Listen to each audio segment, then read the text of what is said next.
നമസ്കാരം. ഇന്നത്തെ ക്ലാസ് കഴിഞ്ഞ ക്ലാസ്സിൻ്റെ കണ്ടിന്യൂഷനാണ് കേട്ടോ.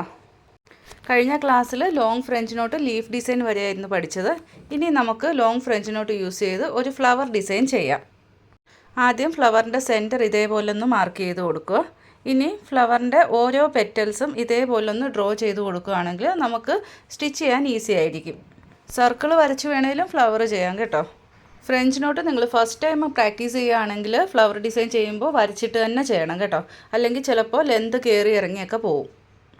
ഫ്ലവർ ഡിസൈൻ ചെയ്യാൻ ഞാനിവിടെ യെല്ലോ കളർ സീക്വൻസ് എടുത്തിട്ടുണ്ട്. അതാകുമ്പോൾ നിങ്ങൾക്ക് സ്റ്റിച്ചും ത്രെഡും എല്ലാം നന്നായിട്ട് മനസ്സിലാവും. സെൻറ്ററിലെ സ്പേസ് വിട്ടിട്ട് നമുക്ക് നീഡിൽ താഴേന്ന് മുകളിലേക്ക് എടുക്കാം. സെൻറ്ററിൽ നമ്മൾ എന്ത് സ്റ്റോണാണോ യൂസ് ചെയ്യുന്നത് അതിനുള്ള സ്പേസ് വിട്ടിരിക്കണം. ഞാനിവിടെ 4mm ബീഡാണ് യൂസ് ചെയ്യുന്നത്. അപ്പോൾ അതുകൊണ്ടാണ് ചെറിയൊരു സർക്കിൾ ഞാൻ അവിടെ ഡ്രോ ചെയ്തത്. ലോങ് ഫ്രഞ്ച് നോട്ട് ചെയ്യുന്നത് എങ്ങനെയാണെന്ന് നമ്മൾ കഴിഞ്ഞ ക്ലാസ്സിൽ പഠിച്ചിരുന്നു. സീക്വൻസ് ഇതേപോലെ നമുക്ക് എവിടെയാണോ സ്റ്റിച്ച് ചെയ്യേണ്ടത് അവിടേക്ക് വെച്ച് കൊടുക്കുക. ഇനി നീഡിലിൽ ത്രെഡ് ഒരു പ്രാവശ്യം ചുറ്റിയ ശേഷം ആ സീക്വൻസിൻ്റെ സെൻറ്ററിലെ ഹോളിലൂടെ താഴേക്ക് നീഡിൽ സ്റ്റിച്ച് ചെയ്യാം. റൈറ്റ് ഹാൻഡ് കൊണ്ട് ക്ലോത്തിൻ്റെ അടിയിൽ നീഡിൽ താഴേക്ക് പിടിച്ച് വലിക്കാം. ലെഫ്റ്റ് ഹാൻഡിൽ ത്രെഡ് വിടാതെ ഇതേപോലെ മുകളിലേക്ക് പിടിച്ചിരിക്കണം. നോട്ടിൻ്റെ അരികിലെത്തുമ്പോൾ കൈ റിലീസ് ചെയ്യാം. ഇതേപോലെ നമ്മൾ ഈ ഡ്രോ ചെയ്ത ലൈനിലെല്ലാം long French knot sequence use ചെയ്ത് സ്റ്റിച്ച് ചെയ്യാം കേട്ടോ. ഞാനിവിടെ ത്രെഡ് 6x6 ആണ് എടുത്തിരിക്കുന്നത്. നിങ്ങൾക്ക് വേണമെങ്കിൽ കുറച്ചുകൂടെ ലെയേഴ്സ് എടുക്കാം. ഫ്രഞ്ച് നോട്ടിന് എത്ര കട്ടി വേണോ അതിനനുസരിച്ച് ലെയേഴ്സ് എടുക്കാം. ഫ്ലവർ ചെയ്യുമ്പം എപ്പോഴും ഫ്രഞ്ച് നോട്ടിൻ്റെ നീളം ശ്രദ്ധിച്ചോണം. കാരണം എല്ലാ ഫ്രഞ്ച് നോട്ടും ഒരേപോലെ നീളത്തിലായിരിക്കണം. നീളത്തിൽ ഏറ്റക്കുറച്ചിൽ വന്നു കഴിഞ്ഞാൽ ആ ഫ്ലവറിൻ്റെ ഷേപ്പ് കറക്റ്റായിട്ട് കിട്ടത്തില്ല. ഞാനിവിടെ ഗ്യാപ്പിൽ ഫ്രഞ്ച് നോട്ട് ചെയ്യുന്നതുകൊണ്ടാണ് സർക്കിൾ വരയ്ക്കാഞ്ഞത്. അല്ലെങ്കിൽ ഫ്ലവർ സ്റ്റിച്ച് ചെയ്ത് കഴിയുമ്പം ആ ഓരോ സീക്വൻസിൻ്റെയും ഗ്യാപ്പിൽ സർക്കിളിൻ്റെ ആ ഒരു ലൈൻ എടുത്തറിയാൻ പറ്റും. അപ്പോൾ ഫ്ലവറിനൊരു ഫിനിഷിങ് ഉണ്ടായിരിക്കത്തില്ല. ഇതേപോലെ ഗ്യാപ്പിൽ ചെയ്യുമ്പോൾ അല്ലെങ്കിൽ സർക്കിൾ കുറച്ച് കട്ടി കുറഞ്ഞ രീതിയിൽ വരച്ചിട്ട് വേണേലും ചെയ്യാം കേട്ടോ. ഇപ്പോൾ സീക്വൻസ് യൂസ് ചെയ്ത് നമ്മൾ ഫുള്ള് ഫ്ലവർ കംപ്ലീറ്റ് ചെയ്തു. പക്ഷേ ഇടയ്ക്ക് ഈ ഗ്യാപ്പ് വന്നിരിക്കുന്നതുകൊണ്ട് നമുക്കൊരു ഫിനിഷിങ് തോന്നുന്നില്ല. അപ്പോൾ ഇടയ്ക്ക് ഈ ഒരു ഗ്യാപ്പ് വന്നിടത്ത് നമുക്ക് നോർമൽ ലോങ് ഫ്രഞ്ച് നോട്ട് കൊടുത്ത് ഫില്ല് ചെയ്യാം. നിങ്ങൾ സീക്വൻസ് മാത്രം യൂസ് ചെയ്താണ് ഫ്ലവർ ചെയ്യുന്നതെങ്കിൽ ഇതുപോലെ ഗ്യാപ്പ് ഇടാതെ അടുപ്പിച്ചടുപ്പിച്ച് ചെയ്യണം കേട്ടോ. സെൻറ്ററിലെ ഗ്യാപ്പ് വിട്ടുകൊണ്ടാണ് നമ്മൾ നോർമൽ ഫ്രഞ്ച് നോട്ട് കൊടുക്കുന്നത്. നീഡിൽ മുകളിലെടുത്തു. ഇനി ത്രെഡിൽ ഒരു പ്രാവശ്യം ചുറ്റിയ ശേഷം ഇതിൻ്റെ സെൻറ്ററിൽ നമ്മൾ സീക്വൻസിൽ സ്റ്റിച്ച് ചെയ്ത് അതേ ലെന്തിലല്ല കൊടുക്കുന്നത്, കുറച്ച് ലെന്ത് കുറച്ചിട്ടാണ് കേട്ടോ കൊടുക്കുന്നത്. ഇതേപോലെ ഫുള്ള് ഫ്ലവർ നമുക്ക് സ്റ്റിച്ച് ചെയ്യാം. ലോങ് ഫ്രഞ്ച് നോട്ട് അറിയാവുന്നതുകൊണ്ടാണ് ഞാൻ പിന്നെ എടുത്ത് സ്റ്റിച്ച് അത് പറയാത്തത്. നമ്മൾ മുകളിൽ പ്രാക്ടീസ് ചെയ്തിരുന്നല്ലോ.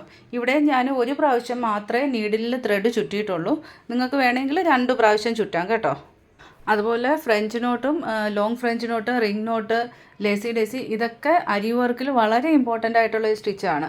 കാരണം നമ്മൾ ബ്ലൗസ് വർക്കിലൊക്കെ ഒരുപാട് ഈ ഒരു സ്റ്റിച്ചുകൾ യൂസ് ചെയ്യാറുണ്ട്. അപ്പോൾ നിങ്ങൾ മാക്സിമം ഇത് പ്രാക്ടീസ് ചെയ്യുക. കാരണം പ്രാക്ടീസ് കൊണ്ട് മാത്രമേ നമുക്ക് സ്റ്റിച്ച് പെർഫെക്റ്റ് ആക്കാൻ പറ്റത്തുള്ളൂ. അതുപോലെ നമ്മുടെ ഓൺലൈൻ ക്ലാസ്സിൽ ജോയിൻ ചെയ്യണമെങ്കിൽ സ്ക്രീനിൽ കാണുന്ന മൊബൈൽ നമ്പറിൽ കോൺടാക്റ്റ് ചെയ്താൽ മതി. വാട്സപ്പിൻ്റെ ലിങ്ക് ഞാൻ ഡിസ്ക്രിപ്ഷനിൽ കൊടുത്തിട്ടുണ്ട്. അതാകുമ്പോൾ നിങ്ങൾക്ക് നമ്പർ സേവ് ചെയ്യാതെ ഡയറക്റ്റ് മെസ്സേജ് ചെയ്യാം. അതുപോലെ വാട്സപ്പ് ഗ്രൂപ്പിൻ്റെ ലിങ്ക് ഞാൻ ഡിസ്ക്രിപ്ഷനിൽ കൊടുത്തിട്ടുണ്ട്. നിങ്ങൾക്ക് ഡയറക്റ്റ് വേണമെങ്കിലും ഗ്രൂപ്പിൽ ജോയിൻ ചെയ്യാം. നമ്മുടെ പുതിയ വീഡിയോസിൻ്റെ ലിങ്കും അതുപോലെ അപ്കമിങ് ക്ലാസ് ഡീറ്റെയിൽസും എല്ലാം ഞാൻ ഗ്രൂപ്പിൽ ഷെയർ ചെയ്യുന്നതാണ്. ഫ്ലവർ ഞാനിവിടെ ചെയ്ത പോലെ 2 സ്റ്റിച്ചും കൂടി ഒരുമിച്ച് ചെയ്യണം എന്നില്ല. നിങ്ങൾക്ക് 2 ഫ്ലവറായിട്ട് വേണമെങ്കിലും ചെയ്യാം കേട്ടോ. ഒരു ഫ്ലവർ സീക്വൻസ് യൂസ് ചെയ്തും ഒരു flower long French knot use ചെയ്തും അങ്ങനെ വേണമെങ്കിലും ചെയ്യാം. ഇവിടെ നമ്മൾ നോർമൽ ഫ്രഞ്ച് നോട്ട് കൊടുത്തില്ലേ, ആ സ്ഥലങ്ങളിൽ സീക്വൻസ് യൂസ് ചെയ്ത് വേണമെങ്കിലും ചെയ്യാം കേട്ടോ. ലെന്ത് കുറച്ചുകൊണ്ട് നിങ്ങളുടെ ക്രിയേറ്റിവിറ്റി അനുസരിച്ച് നിങ്ങൾക്ക് എങ്ങനെ വേണമെങ്കിലും ഡിസൈൻ ചെയ്യാം. സെൻറ്ററിൽ റൗണ്ട് ബീഡും സ്റ്റിച്ച് ചെയ്ത് കൊടുത്തിട്ടുണ്ട്. ഇനി ഈ ഫ്ലവറിന് എൻഡ് നോട്ട് കൊടുക്കാം. അപ്പോൾ അതിനായിട്ട് ഞാൻ ആ ബീഡ് സ്റ്റിച്ച് ചെയ്തതിന് തൊട്ടടുത്തുനിന്ന് നീഡിൽ മുകളിലേക്ക് എടുക്കുകയാണ്. അതിനുശേഷം അതേ പോയിന്റിൽ തന്നെ നമുക്ക് നീഡിൽ താഴേക്ക് ഇറക്കി എൻഡ് നോട്ടും കൊടുക്കാം. ഇപ്പോൾ ലോങ് ഫ്രഞ്ച് നോട്ട് യൂസ് ചെയ്ത് എങ്ങനെയാണ് ഫ്ലവർ ചെയ്യുന്നതെന്ന് മനസ്സിലായല്ലോ. ഇനി നമുക്ക് ലോങ് ഫ്രഞ്ച് നോട്ട് യൂസ് ചെയ്ത് എങ്ങനെയാണ് ഫില്ലിങ് ചെയ്യുന്നതെന്ന് പഠിക്കാം. അതിനായിട്ട് ഞാൻ ഇവിടെ ഒരു പീക്കോക്ക് ഫെദർ ഷേപ്പ് വരയ്ക്കുകയാണ്. കാരണം ഇതിലാണ് ഫില്ലിങ് കൂടുതൽ ഭംഗി വരുന്നത്. ഫ്രീ ഹാൻഡിൽ വരയ്ക്കാൻ അറിയില്ലെങ്കിൽ ലീഫ് ഷേപ്പ് തിരിച്ച് വരച്ച് ചെയ്താലും മതി. ഇവിടെ ഞാൻ ഗോൾഡൻ കളർ സീക്വൻസ് എടുത്തിട്ടുണ്ട്. ത്രെഡ് 6x6 ആണ് എടുത്തിരിക്കുന്നത്. ഇനി നീഡിൽ മുകളിലേക്ക് ആ ഡ്രോ ചെയ്ത ലൈനിലല്ല, ലൈനിന് കുറച്ച് ഉള്ളിലായിട്ട് വേണം സ്റ്റിച്ച് ചെയ്യാൻ. കാരണം സീക്വൻസ് യൂസ് ചെയ്ത് നമ്മൾ ആ ലൈനിലാണ് സ്റ്റിച്ച് ചെയ്യുന്നത്. പിന്നെ ലോങ് ഫ്രഞ്ച് നോട്ട് ഫില്ലിംഗ് ആയിട്ട് ചെയ്യുമ്പോൾ ഒരുപാട് നീളത്തിൽ കൊടുക്കത്തില്ല, തൊട്ടടുത്ത് തന്നെയാണ് നോട്ട് കൊടുക്കുന്നത്. നീഡിൽ മുകളിലെടുത്തതിൻ്റെ തൊട്ടടുത്തായിട്ട് തന്നെ സീക്വൻസ് വെച്ച് നമുക്ക് നോട്ട് കൊടുക്കാം. ഇപ്പോൾ ആ സീക്വൻസ് വെച്ചിരിക്കുന്ന കാണുമ്പോൾ മനസ്സിലാകുന്നുണ്ടല്ലോ, നമ്മൾ ഗ്യാപ്പ് ഒട്ടും കൊടുക്കുന്നില്ല. ഫസ്റ്റ് ലെയർ ഫ്ലാറ്റായിട്ട് ഇതേപോലെ തന്നെയാണ് സ്റ്റിച്ച് വരുന്നത്. അടുത്തടുത്ത ലെയർ വരുമ്പോഴാണ് ഒരു 3D ലുക്കിൽ ഒന്നിന് മുകളിൽ ഒന്നായിട്ട് ഇരിക്കുന്ന പോലെ തോന്നും.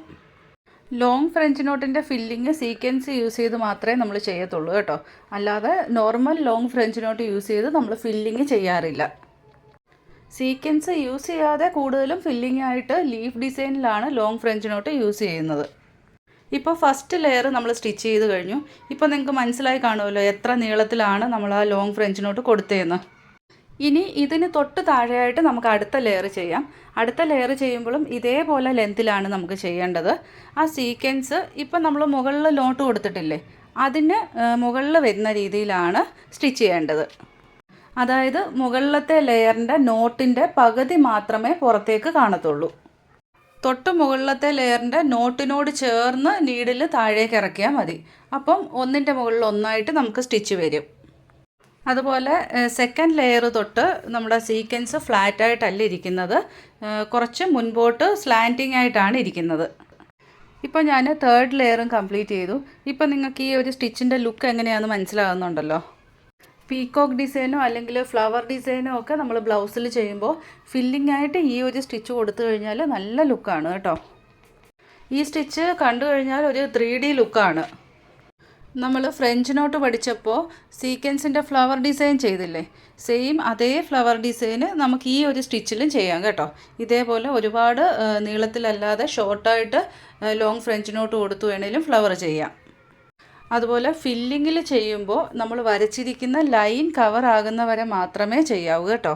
എങ്കിലേ നമ്മൾ ഡ്രോ ചെയ്ത ആ ഒരു ഷേപ്പിൽ ഫില്ലിങ് സ്റ്റിച്ച് ചെയ്യാൻ പറ്റത്തുള്ളൂ. ഈ ഒരു ഷേപ്പ് ശ്രദ്ധിച്ചാൽ അറിയാം, താഴേക്ക് വരുന്തോറും നമുക്ക് ഓരോ സൈഡ് കുറഞ്ഞു കുറഞ്ഞു വരും. ലാസ്റ്റിൽ 2 സീക്വൻസിൻ്റെ ലെയർ വന്നു. ഏറ്റവും താഴെ ആ ഒരു പോയിൻ്റ് കിട്ടാൻ വേണ്ടി ഒരു സീക്വൻസാണ് നമ്മൾ സ്റ്റിച്ച് ചെയ്തിരിക്കുന്നത്. ഇപ്പോൾ ഫില്ലിങ്ങിൽ എങ്ങനെയാണ് long French knot sequence use ചെയ്ത് ചെയ്യുന്നതെന്ന് മനസ്സിലായല്ലോ. ഈ ഒരു സ്റ്റിച്ചിന് ഔട്ട്ലൈൻ കൊടുക്കണമെങ്കിൽ കൊടുക്കാം, പക്ഷേ ഔട്ട്ലൈൻ കൊടുത്തില്ലെങ്കിലും ഈ ഒരു സ്റ്റിച്ച് കാണാൻ നല്ല ഭംഗിയാണ് കേട്ടോ. ഔട്ട്ലൈൻ ഫുള്ള് സ്റ്റിച്ച് കഴിഞ്ഞ് വേണേലും കൊടുക്കാം, അതല്ലെങ്കിൽ ഫസ്റ്റിലെ തന്നെ ഔട്ട്ലൈൻ കൊടുത്തിട്ട് അതിനുള്ളിൽ വേണേലും ഫില്ല് ചെയ്യാം. പക്ഷേ ഫസ്റ്റിലെ ഔട്ട്ലൈൻ കൊടുക്കുകയാണെങ്കിൽ ആ ഒരു ഔട്ട്ലൈൻ കവർ ആകാത്ത രീതിയിൽ വേണം സ്റ്റിച്ച് ചെയ്യാൻ. ഇവിടെ ഞാൻ ത്രെഡ് 6x6 ആണ് എടുത്തിരിക്കുന്നത്. നിങ്ങൾക്ക് ത്രെഡ് കൂട്ടിയോ കുറയ്ക്കുകയോ ഒക്കെ ചെയ്യാം. 5 ലെയർ തൊട്ട് 9 ലെയർ വരെ എടുത്ത് നിങ്ങൾക്ക് ഡബിൾ ചെയ്യാം. സീക്വൻസ് യൂസ് ചെയ്യുമ്പോൾ നമ്മൾ സാധാരണ 5ഓ 6ഓ ആണ് ലെയർ എടുക്കുന്നത്. അല്ലെങ്കിൽ നോട്ട് ഒരുപാട് കട്ടിക്കാവും, സീക്വൻസ് ഹൈഡാകും. അതുകൊണ്ട് സീക്വൻസ് യൂസ് ചെയ്യുമ്പോൾ എപ്പോഴും ഫസ്റ്റ് മെത്തേഡ് തന്നെ ചെയ്യണം. അതായത് നീഡിലിൽ ത്രെഡ് ഒരു പ്രാവശ്യം മാത്രം ചുറ്റുക. കാരണം ഈ ഒരു സ്റ്റിച്ചിൽ സീക്വൻസ് കവറായി കഴിഞ്ഞാൽ ഈ സ്റ്റിച്ചിൻ്റെ ലുക്ക് കിട്ടത്തില്ല. അപ്പോൾ ഇന്നത്തെ ക്ലാസ്സും നന്നായിട്ട് മനസ്സിലായല്ലോ. വീഡിയോ ഇഷ്ടമായാൽ ലൈക്ക് ചെയ്യാൻ മറക്കരുത്. അടുത്ത ക്ലാസ്സിൽ കാണാം. താങ്ക്